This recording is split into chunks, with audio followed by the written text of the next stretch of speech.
Ángel Vilema, asambleísta de Alianza País, es nuestro invitado. Muy buenos días, asambleísta. Bienvenido a Contacto Directo. Muy buenos días, Alfredo. Su colega María Paula Romo, sobre los requisitos y la necesidad del estado de excepción en la función judicial, dejó ayer registrado lo siguiente aquí en Contacto Directo. Veamos. El Consejo de la Judicatura de Transición, al tener todas las facultades del Consejo de la Judicatura que constan en la Constitución y en el Código Orgánico, puede tomar decisiones de todo tipo respecto de los funcionarios judiciales como las ha venido tomando. No veo yo conmoción interna inminente, porque además el estado de excepción no es preventivo, y tampoco veo necesidad. Yo creo que para estas cosas, para contratar un programa de computación, para digitalizar, para modernizar la función judicial, no se necesita estado de excepción. ¿Cree usted necesario el estado de excepción constitucional? ¿No sería solo suficiente aplicar el artículo 57 de la Ley Orgánica de Contratación Pública para una situación de emergencia? Bueno, nosotros creemos en primer lugar que hay que leerlo. Aquí no hay ningún tipo de intervención en la función judicial, porque aquí no se está hablando de la potestad, o el Consejo de la Judicatura no está arrogándose funciones o la potestad de administrar justicia. Si leemos en su totalidad el decreto de emergencia, se habla claramente del servicio, es decir, el Consejo de la Judicatura constitucionalmente solicita por escrito al presidente de la República, porque es el único a través del 167 que tiene la posibilidad de establecer un decreto de emergencia, lo cual está constitucionalmente aceptado. Nosotros hemos dicho, en la Asamblea Nacional ya hay un antecedente jurídico para evitar una conmoción interna. Ahora el Consejo de la Judicatura y el presidente de la República ha dicho para evitar una conmoción interna. El Consejo de la Judicatura en su radiografía establece claramente que hay más de 1.200.000 causas represadas, lo que significa, si usted multiplica 1.200.000 causas, esas causas que han durado 10, 8, 12 años por evacuarse, significará que hay una crisis en una persona. Si usted multiplica esa persona por 3, hay más de 3 millones de personas que no han tenido una sentencia o una solución judicial. Por lo tanto, ahí existe una crisis, una calamidad pública. Y por eso el presidente de la República ha tomado la decisión, en primer lugar, de establecer un decreto de emergencia para solucionar no es emergencia, es un estado de excepción. Estado de excepción. O sea, la emergencia es una cosa aparte.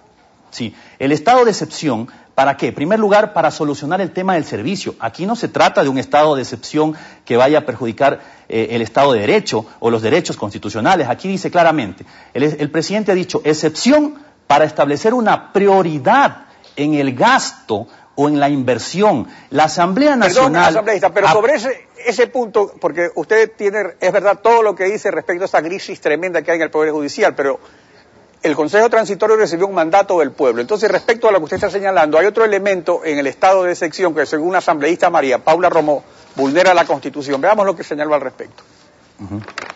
Un decreto ejecutivo le ordene la ejecución de su decreto a otro poder del Estado. Es que la otra opción era decirle, ordénese que la ejecución de este decreto sea por parte del Consejo de la Judicatura, que es otro poder del Estado equivalente al que el presidente no le puede ordenar. Eso es lo delicado del momento en el que estamos. Encargarle al Ministerio de Justicia y al Ministerio de Finanzas un decreto de la función judicial es intervención, pero que el presidente le ordene a otro poder del Estado también lo es. Esta es precisamente la consecuencia de la consulta popular, de la forma de integración del Consejo de la Judicatura. Justamente. Entonces, ahí está el problema. Hay un mandato popular directo al Consejo de la Judicatura de Transición, pero el artículo 7 del decreto presidencial se lo traspasa a los ministros de Finanzas y de Justicia. Entonces, ese es el problema. O sea, se le encarga al ministro, a la ministra de Justicia ejecutar el estado de excepción cuando hay este Consejo que recibió este mandato directo del pueblo con todas las atribuciones. Mire, Alfredo, por eso yo decía que el decreto de emergencia, el decreto de excepción, hay que leerlo en su totalidad. Hay considerandos, y los considerandos que establece el presidente de la República es en virtud al mandato popular. Aquí en el numeral 4, el numeral 3 y el artículo 5 establece la ejecución en el tema financiero al Ministerio de Finanzas. Aquí no establece que esta ejecución sea necesariamente por el Ministerio de Justicia. Aquí no habla absolutamente nada de eso. Lo que dice, señores Consejo de la Judicatura, ustedes encárguense del problema que ustedes me están diciendo. El Consejo de la Judicatura va y le dice al presidente, señor presidente, esta es la radiografía que tiene la función judicial. No hay computadoras, no hay un sistema integral, no hay un sistema de evaluación de jueces, de personal. Claro, pero para eso existe la ley orgánica de contratación pública, que es la que se aplica justamente en todo eso y que en este gobierno se ha aplicado mucho. Cuando hay una emergencia, es contratación pública, pero no estado de excepción constitucional. Pues.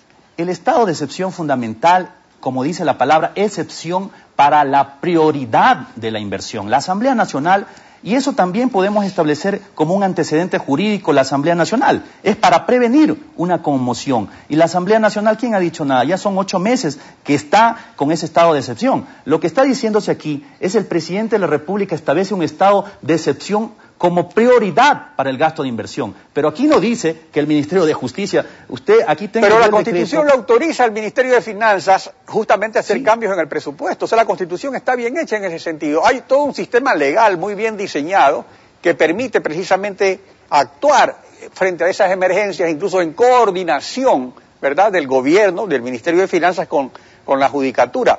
Pero de que la ministra de Justicia forme parte o se encargue de la ejecución del decreto, ahí sí viene una intromisión. Alfredo, aquí hay que decirlo claramente.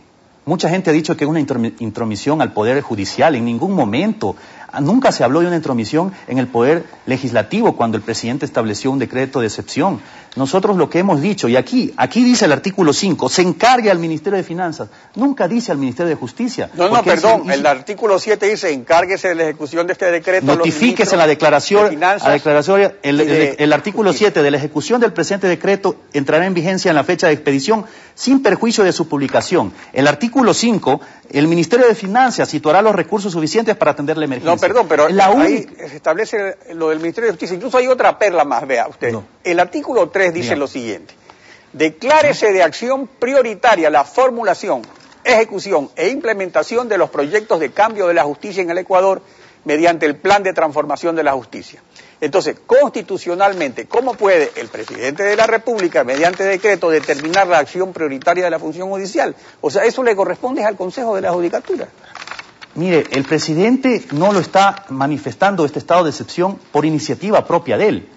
Está, y dentro de los considerandos, por eso yo decía, es importante leer los considerandos, el presidente asume la responsabilidad como lo asumió en otras carteras de Estado, el Ministerio de Salud, como lo ha asumido en otros poderes del Estado, como la Asamblea Nacional, a petición de parte, a petición de oficio. Es decir, el Consejo de la Judicatura le dice al señor presidente, después de hacer una radiografía, lo que no permitió el Consejo anterior, el Consejo de la Judicatura anterior no permitió hacer esa evaluación. Le dice, señor presidente, tenemos estos problemas, no se cuenta con sistemas informáticos, no se encuentra con una planificación estratégica institucional, no se han sostenido los procesos de modernización, los procedimientos judiciales no han tomado en cuenta ni se ha desarrollado la tecnología y no han mejorado sus etapas y las fases.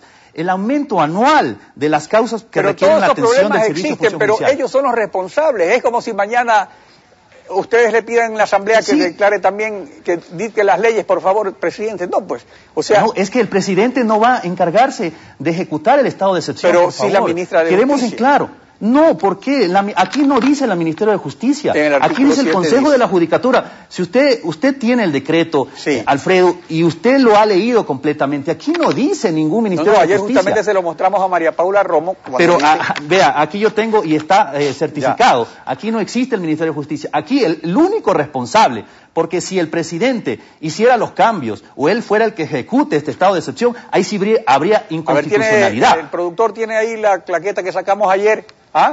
Del artículo 7 para mostrarle. Ahí está claramente. Ahora, asambleísta, otra cosa.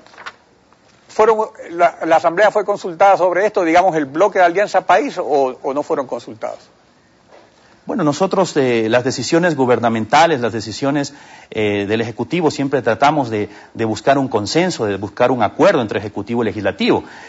Nosotros estamos totalmente de acuerdo con este estado de emergencia, pero no significa que este estado de excepción significa que pueda hacer lo que venga en gana el Consejo Transitorio de la Judicatura. Nosotros hemos dicho muy claramente que esto significará hacer un proceso de fiscalización especialmente con los recursos del pueblo ecuatoriano.